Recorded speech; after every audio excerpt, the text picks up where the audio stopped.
Good morning children. आज हम लेकर आए हैं आपके लिए शब्दों के शुद्ध रूप का एक और अभ्यास, यानी कि व्याकरण का पाठ नंबर 14, जिसमें हम कर रहे हैं कुछ सामान्य अशुद्धियाँ। तो ये जो पाठ था कुछ सामान्य अशुद्धियाँ, इसमें अभी तक हमने शब्द संबंधी अशुद्धियों को सीखा है, यानी कि किस प्रकार स्वरों के गलत प्रयोग से या व्यंजनों के गलत प्रयोग से हम शब्दों के अशुद्ध रूप का प्रयोग कर लेते हैं और हमारी वर्तनी में अशुद्धता आती है। उसी प्रकार हम अनुस्वर, अनुनासिक और विसर्ग संबंधी अशुद्धियों के रूपों को भी हमने जाना कि किस प्रकार उनका शुद्ध रूप प्रयोग किया जाना चाहिए, और साथ ही कुछ अन्य शब्दों का भी हमने अभ्यास किया था। आज हम करने जा रहे हैं वाक्य संबंधी अशुद्धियाँ। अब क्या होता है कि जब हम गलत वर्णों और स्वरों के प्रयोग से शब्द का गलत रूप प्रयोग करते हैं तो वो केवल एक शब्द को ही गलत अर्थ देता है, लेकिन जब किसी वाक्य के अंदर किसी गलत शब्द का प्रयोग किया जाता है, किसी अन्य कारणों से, शब्द के अलावा भी कुछ ऐसी चीज़ें हैं जिनके कारण वाक्य का प्रयोग, वाक्य लिखते समय हम अशुद्धियाँ यानी कि गलतियाँ करते हैं। अब वो गलतियाँ वाक्य संबंधी अशुद्धियाँ कहलाती हैं।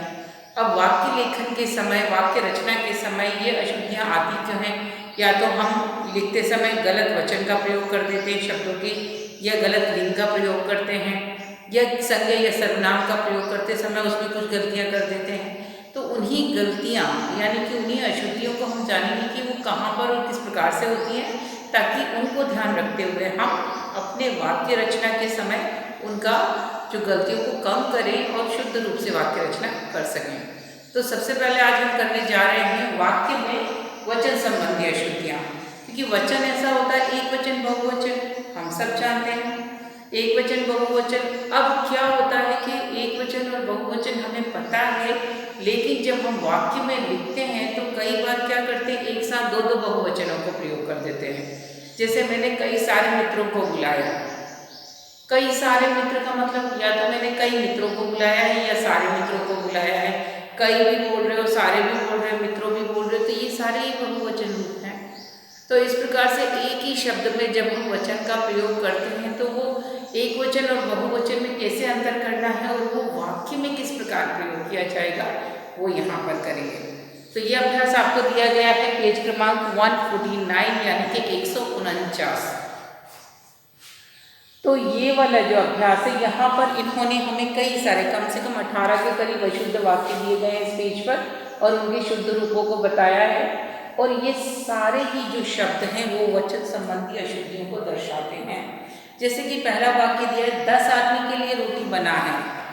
10 आदमी के लिए रोटी बना है, तो 10 आदमी, तो जब एक आदमी है और अगर 10 हो गए तो वो आदमी की जगह क्या होना चाहिए था, 10 आदमियों के लिए रोटी बना है। 10 आदमियों, आदमी ना होकर आदमी। उसी प्रकार यहाँ पर इन्होंने दिया, संत महात्मा आदियों का मत है।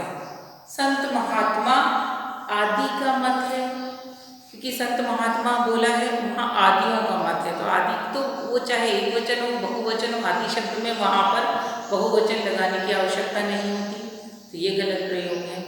इसी प्रकार हमने यहाँ पर कुछ सामान्य अशुद्ध शब्दों के उदाहरण दिए हैं वाक्यों के, और बताया है कि किस प्रकार वो हम गलतियाँ करते हैं। जैसे पहला ही वाक्य हम देखते हैं, रामू ने अनेकों पुस्तकें पढ़ी हैं। अनेकों शब्द हम कई बार बोलते हैं, अरे उसने तो अनेकों फिल्में देखी हैं, अनेकों रचनाएं लिखी हैं, वो तो अनेकों बार बाहर घूमने गया है। अनेकों, अनेकों यानी कई बार, तो अनेकों में ओ की मात्रा लगाने की आवश्यकता है ही नहीं। अनेक शब्द तो होता ही है बहुत सारे, कि वो अनेक चित्र बना चुका है, और अगर ओ ही लगाना है तो ओ की मात्रा वाला शब्द लिखाना है कि उसने कई चित्र बनाए हैं। तो उसने अनेकों, अनेकों गलत है, उसकी जगह होना चाहिए रामू ने अनेक पुस्तकें पढ़ी हैं। अनेक ऑलरेडी बहुवचन शब्द है, तो वहाँ पर ओ लगाकर उसे बहुवचन बनाने की आवश्यकता नहीं है, उसने अनेक पुस्तकें पढ़ी हैं। दूसरा वाक्य देखें, सभी श्रेणी के लोग यहाँ उपस्थित हैं। सभी श्रेणी, श्रेणी यानी क्लास, सभी श्रेणी के लोग यहाँ उपस्थित हैं। तो एक है तो श्रेणी, और ज़्यादा श्रेणी होंगी, ज़्यादा क्लासेस होंगी, तो हम जैसे इंग्लिश में क्लास से क्लासेस बनाते हैं, उसी प्रकार श्रेणी से हम बहुवचन में क्या बनाएंगे, श्रेणियों। तो सभी श्रेणियों के लोग वहाँ उपस्थित हैं, तो श्रेणी से क्या बनना चाहिए, श्रेणियों। शुद्ध रूप होगा, सभी श्रेणियों के लोग यहाँ उपस्थित हैं। एक और उदाहरण देख लेते हैं, आपका दर्शन पाकर मैं धन्य हुआ। दर्शन होता है एक, आपका दर्शन यानी एक अकेले का। लेकिन जब आपने वचन संबंधी अभ्यास किया होगा तो वचन वाले अभ्यास के अंदर आपने देखा होगा कि जो दर्शन है वो हमेशा बहुवचन में होते हैं, तो वो आपका ना होकर आपके होगा। जैसे हस्ताक्षर बहुवचन में ही होते हैं, चले भले एक इंसान हस्ताक्षर करता है लेकिन आपके हस्ताक्षर मिल गए तो एक अकेले का भी आएगा, तो हस्ताक्षर बहुवचन के रूप में प्रयोग किया जाता है।